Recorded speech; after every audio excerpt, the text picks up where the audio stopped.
Right. For instance, I had a student who obviously was engaged in the drug trade Mhm. and was bringing a lot of money to school, and he was in and out of school.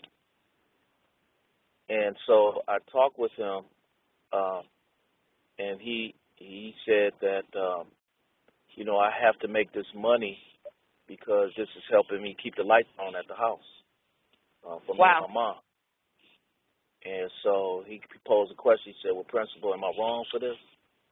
Is this wrong? Because it is about making money. Isn't life about making money?" And so, and I had to try to give him some perspective.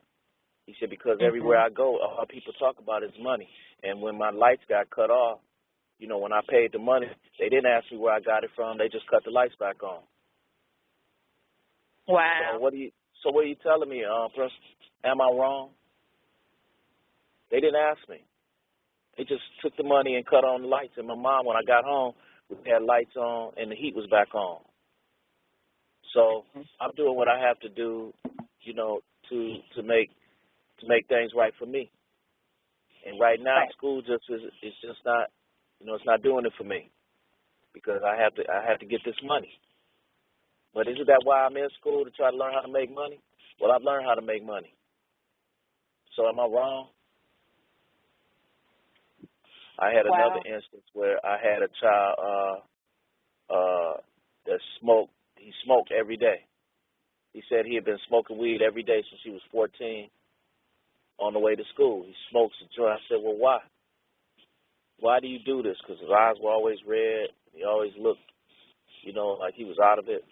And he said, it's the pain. He says, because of the pain. Hmm. And I said, well, what pain? He said, the pain of finding out that, I was adopted. They never told me. They never Wow. told me that I was adopted. And he said he do that because he always felt like they treated him different from his brother. But that was part of the pain of what he had to go through.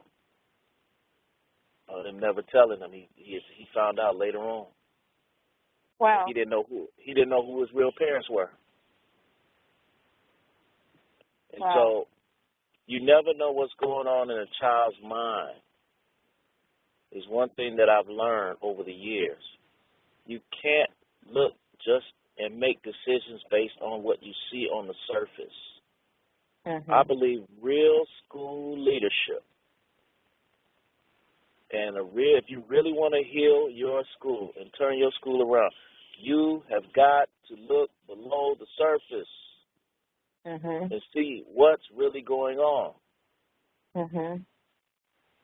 We had children, young ladies who have been engaging in all of this type of behavior, and you find out that they have been abused. Wow. I think this You know, speaks to the whole thing of, you're not going into a school in the suburbs where kids have a certain level of normalcy. Doesn't mean they don't have problems, but they got a different set of problems. And some of theirs are just high ticket items. But this is normal to them. This is their life. Like this kid's telling you, is this wrong? They didn't ask me where I got the money from when I paid. That's a reality for so many of them. So it's as an educator, it's not even our truth. A lot of us didn't grow up that way. So you're having to shift your whole mind to kind of put yourself in their space to understand the best way to teach them. You got to figure out where they come from and what it's all about. And that's you a do. lot. You have Wow. to, and you have to you have to acknowledge this is how they think.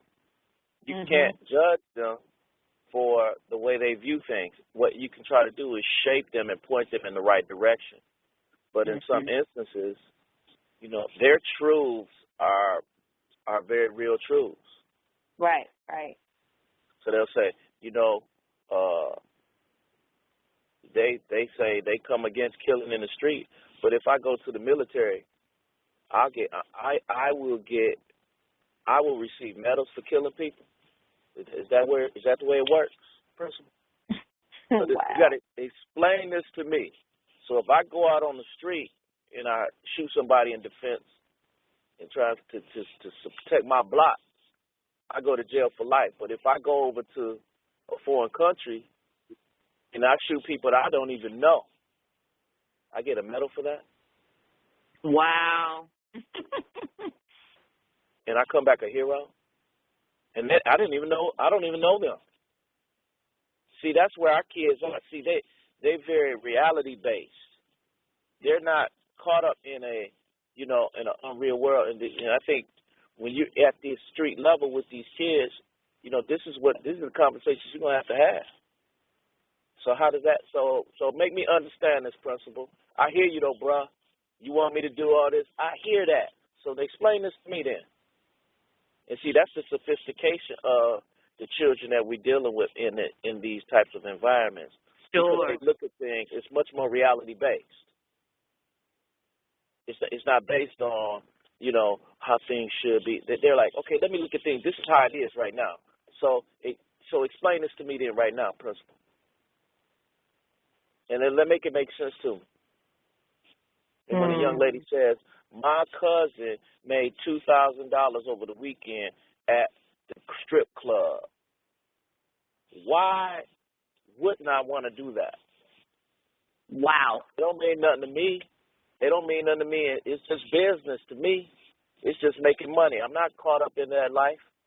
I'm about getting this money. Now, is school going to pay me $2,000 on the weekend? Yeah. Okay. Well, show me why. Why? Because my cousin's getting in this cash money, and we about to get a hotel suite downtown at the top hotel, and then we live our life how we want to do it. But isn't that what it's about? Oh, well, you have to try to balance this out. I hear you, Principal. I hear you.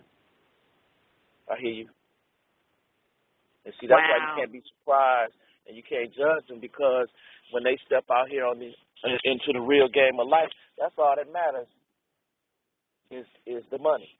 And see, that is the ethic that this society has created. So that is what they relate to. So everybody wants to judge these kids and say what's this and what's that, but when you sit down and listen to them, this is what I have to do to keep my lights on. Now, what you do to keep your lights on, that's you. Now, don't criticize me, because I'm trying to keep my lights on just like you. Right.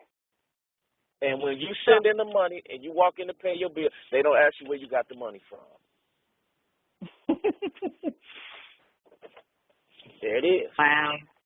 Don't be surprised about that. Don't be surprised of what they may say, or and as a school leader, you need to have a different level of appreciation and just say, well, you know what, got a point there.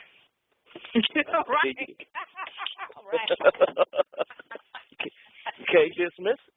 You can't dismiss it. Because what you're contending with. That's what you're contending with. So education can't be sloppy, because it won't measure up. They'll be like, man, whatever. Whatever, man. If I come with some pie in the sky, but what I try to express to them is that education creates options. There you go. It is the long route. It creates options for your future. It's long term. See, but you have to know how to respond to that. But you have to listen to it non-judgmental. You got to listen to it and then respond.